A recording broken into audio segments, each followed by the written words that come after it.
اچھا، جب اس مدرسے کو پڑھانے کی ترتیب ہے تو پہلا طالب علم شیخ الہند ہے محمود حسن رحمہ اللہ۔ اتفاق دیکھیں، یہ اس وقت یہاں ایک انار کا درخت تھا، صرف ایک انار کا درخت۔ اب انار کے درخت کی کیا چھاؤں ہوگی؟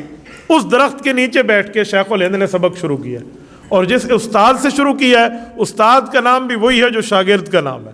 استاد کا نام تھا مولانا محمود، اور یہ شاگرد ہے محمود حسن۔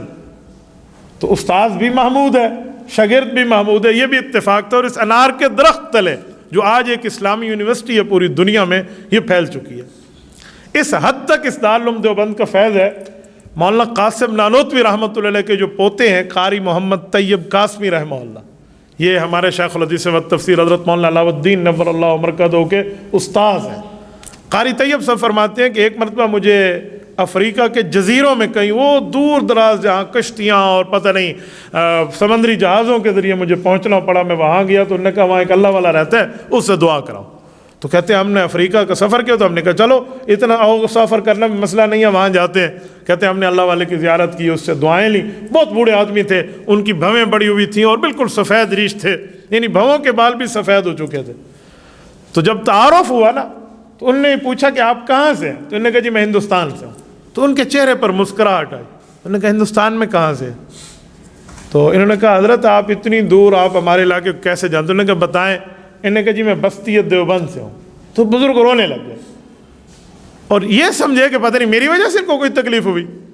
تو ساتھیوں کہنے لگے کہ میری موت کا وقت قریب ہے اور میرے لیے نصیحت تم ذہن میں رکھ لو کہ ہم لوگ اہل حق ہیں۔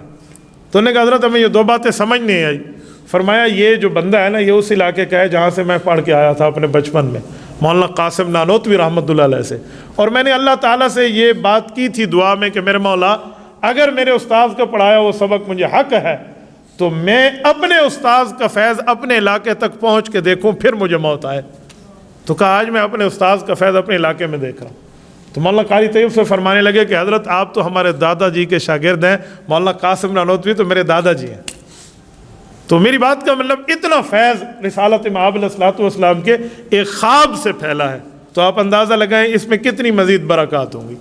تو شیخ الہند اس مدرسے کے پہلے استاد ہیں۔ میں تین چار چیزیں میں عرض کرتا ہوں۔ انہوں نے جو تعلیم حاصل کی ہے اس تعلیم میں حضرت شیخ الہند نے مولانا قاسم نانوتوی سے بھی پڑھا ہے، مولانا رشید احمد گنگوئی سے بھی پڑھا ہے، حضرت حاجی صاحب سے بھی اسباق روحانی حاصل کیے ہیں، اور ملا محمود جو مولانا محمود ان کے استاد سے ان سے بھی پڑھا ہے۔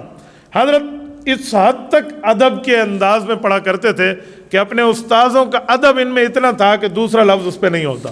ایک مرتبہ ان کے استاد مولانا قاسم نانوتوی رحمہ اللہ بیمار ہو گئے، 7 میل کا سفر تھا کہتے ہیں۔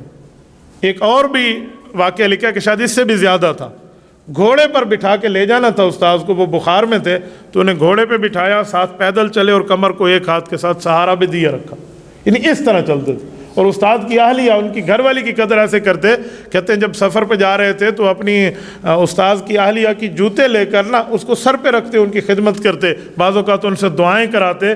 تو اس طرح حضرت شیخ الہند رحمہ اللہ نے طالب علمی میں اپنے اساتذہ کی عزت، اپنے اساتذہ کا احترام بجا لایا اور استاذوں کی قدر کی۔ اساتذہ کی اولاد کی قدر بھی کرتے تھے۔